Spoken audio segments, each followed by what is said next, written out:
Ya, sholat itu bukan sesuatu kewajiban, tapi sholat itu betul-betul refleksi diri, kecintaan kepada Dia, karena dia sudah tahu siapa yang mau dia sembah. Nabi Muhammad mengatakan, makrifat adalah modalku, akal pikiran adalah sumber agamaku, rindu adalah kendaraanku, jihad adalah perangaiku, sabar adalah kawan dekatku, dan sholat adalah hiburanku. Gitu. Kapan Nabi Muhammad merasakan sholat sebagai hiburan? Karena beliau mengawali agamanya dengan apa? Makrifat. Mengawali agamanya dengan mengenal Allah dan Rasulnya. Beres. Hadirin, saya sebetulnya sekarang bukan sedang ceramah agama. Saya sedang mengajak kita untuk sadar. Yuk kita sadar. Ceramah agama udah banyak. Saya cuma mengajak kita, yuk kita sadar, kita berpikir, kita buru-buru pulang. Innalillahi wa inna ilaihi rajiun itu bukan doa buat orang mati. Itu adalah ajakan dari Allah agar dalam kehidupan kita ini sebelum kita mati udah pulang. Pulang tuh sekarang. Yuk pulang sekarang.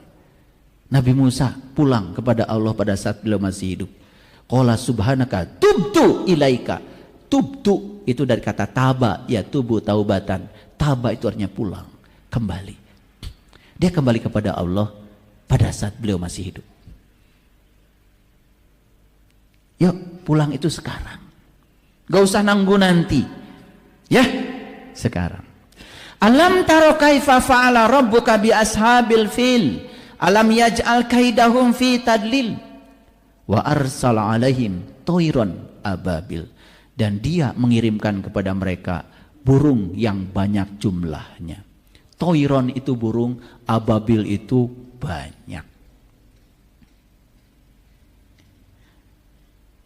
Seberapa banyak sih sekarang kita butuh burung untuk menghancurkan tentara gajah pimpinan Abroha di sini? Berapa banyak? Sebanyak gajahnya.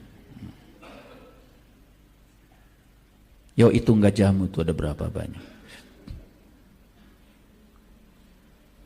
Gampang menyesali keadaan, gajah. Mudah tersinggung dengan hal-hal yang sepele, gajah. Memikirkan hari esok yang tidak-tidak pada belum terjadi, gajah. Terikat dengan masa lalu, nyeri hati terus padahal tidak bisa diubah, susah memaafkan, susah move on. Pelajaran dalam hidupnya menghafal terus, bukan melupakan. Gajah. Iri hati, ingin menghancurkan orang lain. Gajah. Selalu membandingkan dirinya dengan orang lain. Membanding-bandingkan hidupnya dengan orang lain. Membanding-bandingkan semua yang dimiliki dengan orang lain.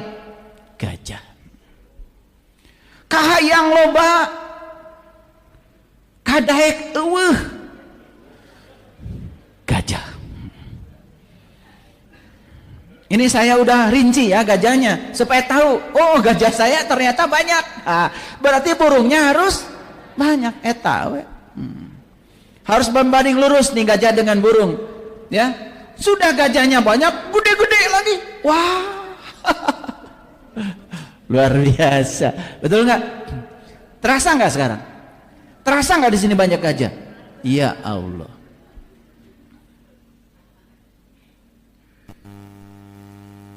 Wa arsala alaihim toiron. Toiron itu toir itu burung. Ababil yang banyak jumlahnya. Ababil itu banyak jumlahnya. Jadi burung ababil artinya ya burung yang banyak jumlahnya. Artinya apa? Kesadaran kita harus terus dipupuk. Karena apa? Yang mau kita kalahkan gajahnya sebanyak itu. Coba lihat. Lihat ya, gajah itu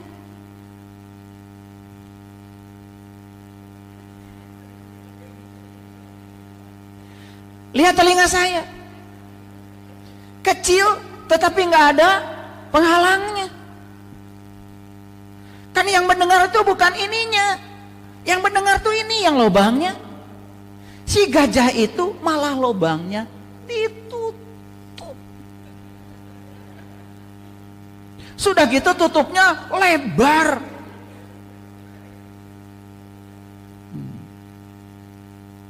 Dinasehatin nyerang gajah. Dengar ceramah orang lain, menyalahkan, menghujat, menghina, bukan mendengarkan. Gajah sangat tertutup terhadap pandangan orang lain. Gajah. Saya pengen puas bicara gajah hari ini. Jadi ternyata kita tidak usah ke kebun binatang, tidak usah ke taman safari, jauh, mahal. Paham ya? Saya kan telinganya terbuka. Betul, telingamu terbuka, tapi kamu sangat tertutup terhadap pandangan orang lain. Kamu sangat tertutup terhadap pendapat orang lain. Merasa pendapat kamu yang paling benar, ingin didengar tetapi tidak mau mendengar. Gajah. Saya khawatir gajah ini pergi ke tempat-tempat suci, ngasih pencerahan di mana-mana.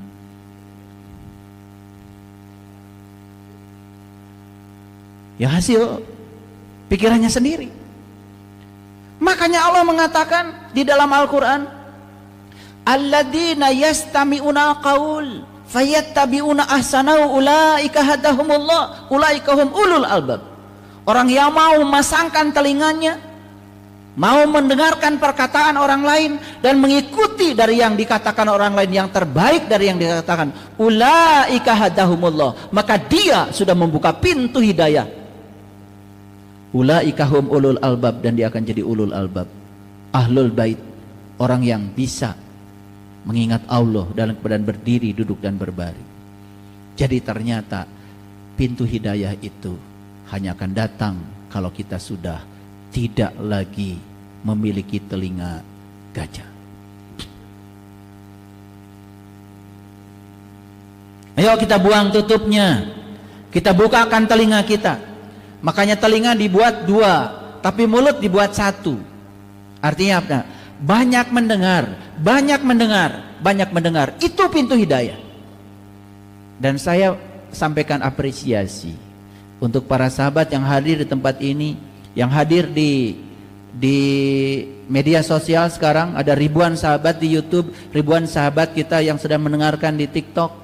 Saya sampaikan selamat, karena kalian semua sudah membuka telinga, berarti sudah menyingkirkan telinga gajah. Semoga ini adalah titik awal untuk berhenti menjadi gajah.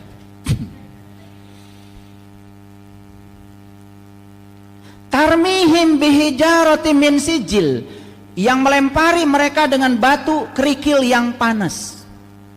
Jadi si burung ababil ini ya melempari gajah-gajah itu dengan batu yang panas. Sijil, batu yang panas, kerikil yang panas. Ini bahasa ilustrasi. Artinya apa? Artinya kita harus menyediakan begitu banyak batu panas. Untuk apa? Melumpuhkan gajah-gajah yang mengendalikan diri kita. Jika perlu, tangkap itu Abroha. Udah tahu cara menangkapnya? Nanti saya kasih tahu. Sebentar lagi. Faja'alahum ka'asfim ma'kul, lalu dia menjadikan mereka seperti daun-daun yang dimakan ulat. Biarlah gajah-gajah itu luluh lantah. Biarkan gajah-gajah itu tidak berdaya lagi, karena kesadaran kita sudah muncul. Paham ya? Oke. Baik. Jadi saya akan ajarkan sedikit supaya mengerti etimologi. Ini dari ahli tafsir nih. Jadi toiron itu artinya burung. Cerita tentang burung, lihat kajian yang tempo hari. Waktu saya menjelaskan tentang Quran surat Al-Imran ayat 49, ya. Itu tidak diulang lagi karena waktu kita terbatas. Ababil itu artinya jumlahnya banyak. Sijil itu adalah batu